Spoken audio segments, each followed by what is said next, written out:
ఎండుమిర్చి చక్కగా ఎండలో పెట్టుకొని మనం ఇంట్లోనే ఫ్రెష్గా ఏమీ ఇది లేకుండా కల్తీ లేకుండా చేసుకోవచ్చు అనమాట.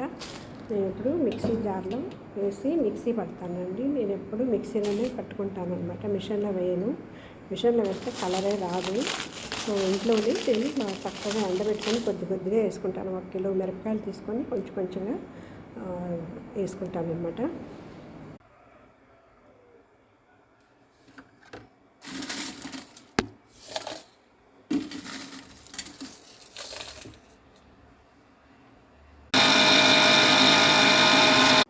ఇలాగా కొద్దిగా వేసుకోవాలండి.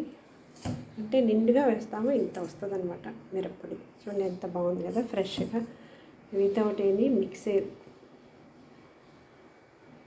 మీరు కూడా ఇలాగ ఒకసారి ట్రై చేసుకోండి.